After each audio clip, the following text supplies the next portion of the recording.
সেমন্তী। কেমন আছেন আপনারা সবাই? আশা করছি ভালো আছেন। ভালো থাকতেই হবে, কারণ আজ থেকে প্রতি বুধবার আমি আপনাদের জন্য নিয়ে আসছি আমার brand new food blog test train.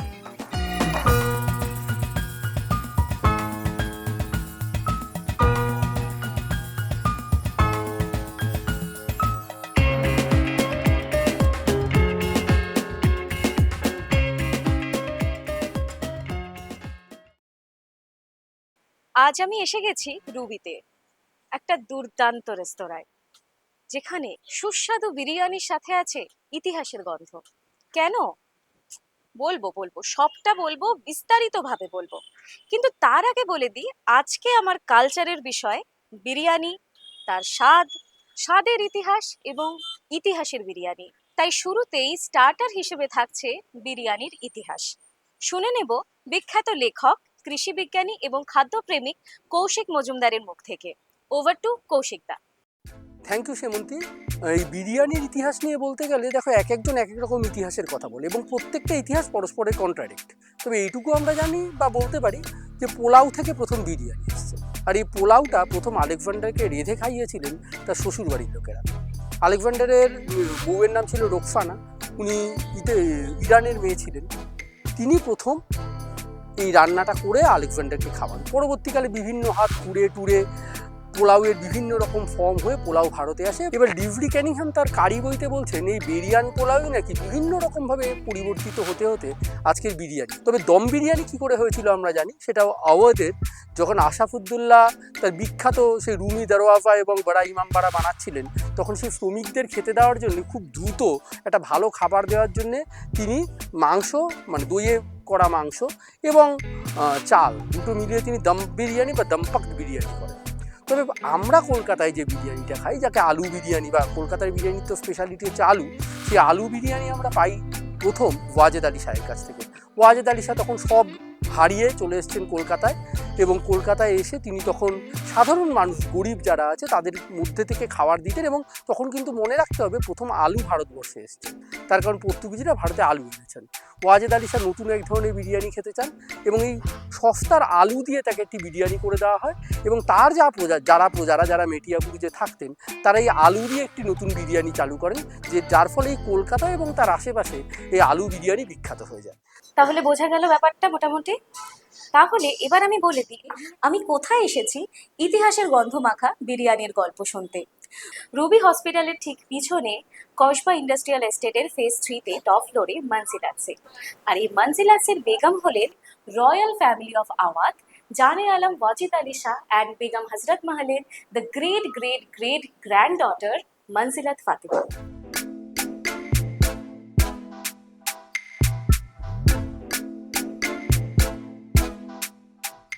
কি অসাধারণ না পুরো ব্যাপারটা?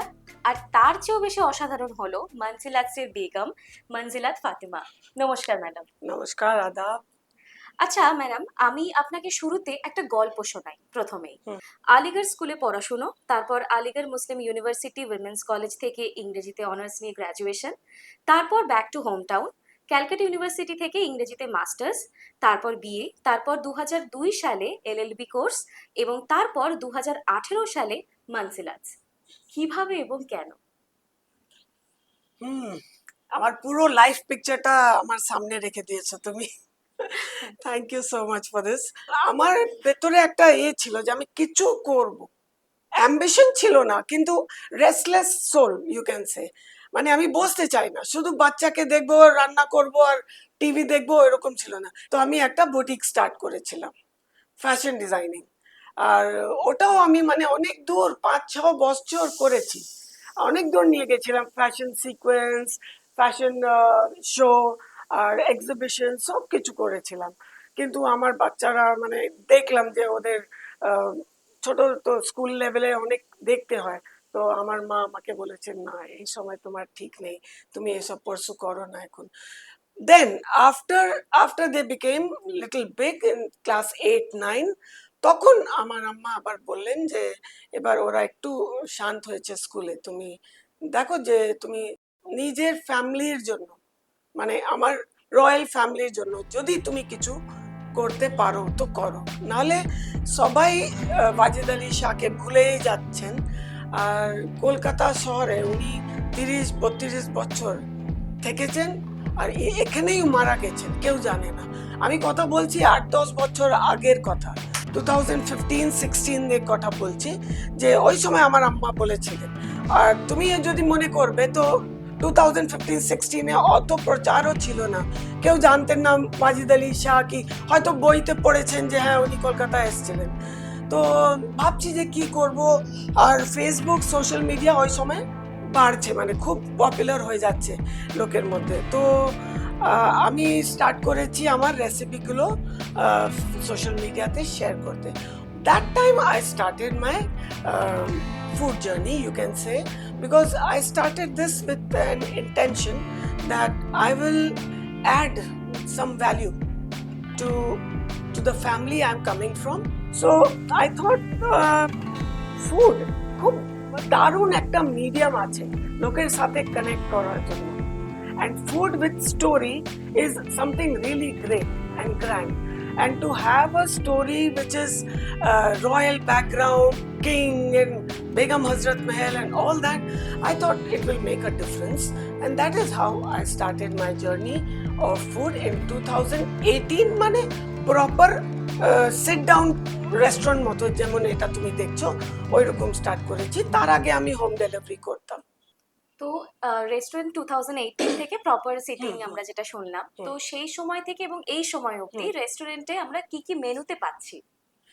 মেনু তো আমি আগে যখন 2018-এ আমার একটু এলাবোরেট ছিল, তখনও অত বেশি বেশি আমি রাখলাম না, কারণ আমি তো নিজেই রান্না করি।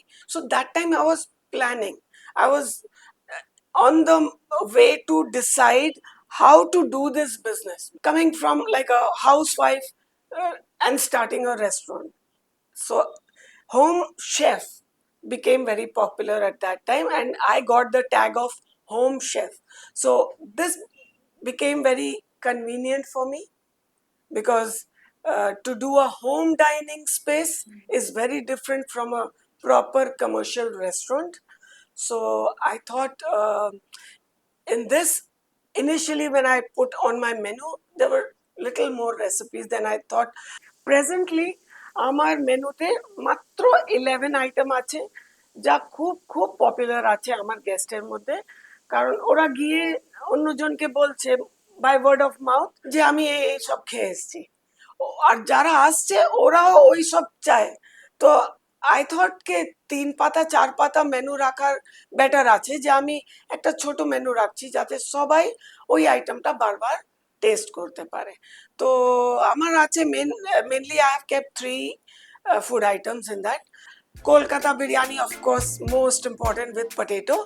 Then I have put Lucknowi Awadhi biryani, which is without potato, the original one. And then I have also put one pulao, that is yakni pulao, because pulao holds a very important place in Awadhi cuisine. So I thought my guests should also get a taste of one kind of pulao at least. So that is one. Then I have 3-4 kinds of kebabs. That is Shami kebab, Pasanda kebab, Galoti kebab, Handi kebab, Boti kebab. So these are all very, very different kebabs. Not like the ones you get regular in different restaurants. Tikka, Vika, ye sab. These are very regular. But if you taste my 5 different kebabs, all 5 are very different, even physically how you see, and also in taste, and also in aroma, and also in flavor. ওই খাওয়াটা কে এখন বলি মঞ্জিলাত খানদানি আওয়াধি, খানদানি is family. তো আমি যার এখানে রান্না করি ওইসব আমার ফ্যামিলি রেসিপি আছে। সো এই 4-5 রকমের কাবাব রেখেছি, পরোটা, সাইড ডিশ দুটো, আর রেজালা চা, আর বাস ডেজার্ট। সত্যি আপনার সাথে কথা বলে প্রচন্ড প্রচন্ড সমৃদ্ধ হলাম। আর একটা শেষ প্রশ্ন আছে আপনার কাছে, যে যদি কেউ এখানে লাঞ্চ বা ডিনারের জন্য আসতে চায়, বা ধরুন অনলাইনে অর্ডার করতে চায়, তো তাহলে তাকে কি কি করতে হবে? এটা খুব ইম্পর্টেন্ট কোয়েশ্চেন। আমার অনলাইন নাম মঞ্জিলাত সার্চ করলে ফোন নাম্বার পেয়ে যাবেন। ওই নম্বরে কিন্তু কল করবেন না প্লিজ। হোয়াটসঅ্যাপ করলে হোয়াটসঅ্যাপে রিকোয়েস্ট পাঠাবেন যে আমরা এতজন এই দিন আসতে চাই আর এই সময় আসতে চাই। তো আমি আমার ওই স্লট অ্যাভেলেবল হলে কনফার্ম করে দেব, আর সঙ্গে সঙ্গে আমি মেনু কার্ডটা পাঠিয়ে দেব। অর্ডারও আসার আগে পাঠাতে হয়। আমাকে কল করবেন না ওই নম্বরে, হোয়াটসঅ্যাপ করবেন। থ্যাংক ইউ ম্যাডাম এতটা সময় দেওয়ার জন্য। কেউ যদি আমাদের এই ইন্টারভিউটা পুরোটা দেখতে চান তাহলে অবশ্যই চলে আসুন টেস্ট ট্রেল পডকাস্টের চ্যানেলে, লিংক রইল ডেসক্রিপশন বক্সে।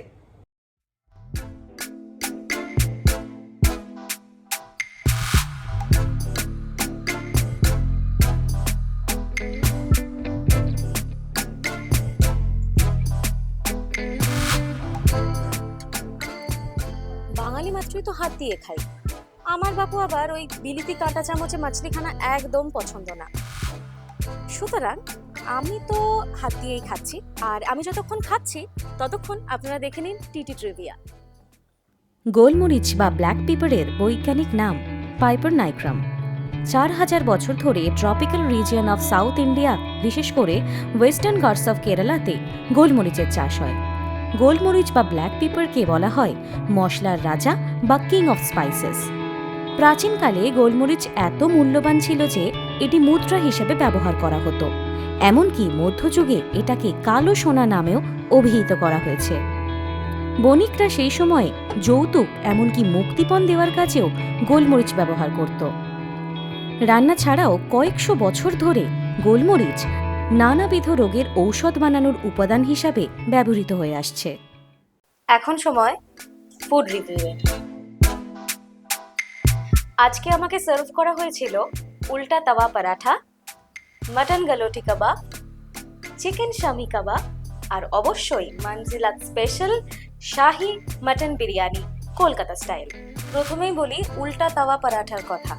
মানে এত নরম, মানে ভীষণ সফট, একেবারে হাত দিলেই পরোটাটা ছিঁড়ে যাচ্ছে। এবং সঙ্গে সঙ্গে আমি বলি এটা যে এক ফোঁটা তেল নেই। নর্মালি হাতে তেল লেগে থাকে না অনেকটা পরোটা খাওয়ার সময়, সেটা কিন্তু একেবারেই মনে হচ্ছিল না। তবে এটা আমি মুখে যতটা বলে বোঝাতে পারবো তার চেয়েও আপনাদেরকে বলবো যে আপনারা আসুন, এসে নিজে খেয়ে যান। এবার বলি মটন গলোটি কাবাবের কথা। মানে যদি আপনি লখনৌতে টুন্ডে কাবাবিতে মটন গলোটি কাবাব না খেয়ে থাকেন তাহলে লখনৌ আর যেতে হবে না, কারণ মঞ্জিলাতের মটন গলোটি কাবাব লখনৌকেও ফেল করিয়ে দেবে। এবার আসি চিকেন শামি কাবাবের কথায়। মানে চিকেন শামি কাবাব তৈরি হয় ফাইনলি চপড চিকেন কিমা দিয়ে। তো এই চিকেন কিমাটা আপনি কিন্তু বুঝতে পারবেন যে শামি কাবাবে কতটা ফাইনভাবে চপড হয়ে রয়েছে। আর কয়েকটা ভালো লাগার পয়েন্ট বলি, যেমন খুব সুন্দর কুকিংটা। মানে যদি আপনি মুখে দেন, মুখে দিলে সেই গলে যাওয়ার ব্যাপারটা কিন্তু চিকেন শামি কাবাবেও আছে। সত্যি কথা বলতে এই যে মটন গলোটি কাবাব বা চিকেন শামি কাবাব, এটা যদি আপনি এই উল্টা তাওয়া পরাঠার সাথে না খান এবং এই মঞ্জিলাতে এসে যদি না খান তাহলে বুঝতে পারবেন না যে এই দুটোর কম্বো বা এই দুটোর জোটক কিন্তু একেবারে রাজ জোটক। এবার সবার শেষে আসি আমার সবচেয়ে পছন্দের খাবার বিরিয়ানির কথায়। মানে বিরিয়ানি, স্পেশালি কলকাতা স্টাইল বিরিয়ানি তো কলকাতার মোড়ে মোড়ে পাওয়া যায়। তাছাড়া গোটা ভারতবর্ষে আপনি যেখানেই যাবেন সেখানেই কিন্তু সেখানকার স্পেশাল বিরিয়ানি পাবেন। কিন্তু একটা ব্যাপার আজকে আমার মনে হলো, এই যে মুঘলদের আমল থেকে এসেছে এই বিরিয়ানি, এবং সেখানে রাজারা সুলতান ছিলেন, তারা বিরিয়ানি খেতে ভীষণ ভালোবাসতেন, স্পেশালি শাহি বিরিয়ানি খেতে ভালোবাসতেন। কেন এটা? আজকে মঞ্জিলাতের এই শাহি বিরিয়ানি ট্রাই করে কিন্তু আমি বুঝতে পারলাম যে আসল শাহি বিরিয়ানি ঠিক কেমন হয়। লং গ্রেন রাইস, নরম আলু, মাংস যেটা মাটন ছিল, ভেতর অবধি সবটা মশলা গেছে এবং পারফেক্টলি কুকড। এবং আরেকটা জিনিস আমি দেখলাম যে বিরিয়ানিতে তো বিভিন্ন রকমের মশলা ইউজ করা হয়। সেই সব মশলা যদি কোনো একটা মশলা একটুখানি বেশি হয়ে যায়, পুরো বিরিয়ানিতে কিন্তু সেই গন্ধটা ওভার পাওয়ার করে। কিন্তু সত্যি কথা বলতে মঞ্জিলাতের কলকাতা স্টাইল শাহি মটন বিরিয়ানিতে কোনো একটা মশলা ওভার পাওয়ার করছে না। মানে না বেশি না কম, ঠিকঠাক মাপে দেওয়া আছে। সুতরাং এইটাই বলবো যে এই মঞ্জিলাতের কলকাতা স্টাইল মটন শাহি বিরিয়ানি আমাদের টেস্ট ট্রেল অ্যাপ্রুভড। আজ তাহলে এই পর্যন্তই। আমার কথাটি ফুরলো না, নোটে গাছটি মুড়লো না, আর মুড়বেও না, কারণ এখন থেকে প্রত্যেক সপ্তাহে আমি নিয়ে আসবো নতুন নতুন খাবারের জায়গা সন্ধান। ইউটিউব, ফেসবুক, ইনস্টাগ্রামে আমার সাথে জুড়ে থাকুন, টেস্ট ট্রেলের সাথে থাকুন। আর খুব খুব ভালো থাকুন, প্রচুর খাওয়া দাওয়া করুন, প্রচুর মজায় থাকুন, আর অপেক্ষা করুন আমার জন্য পরের এপিসোড নিয়ে। বাই।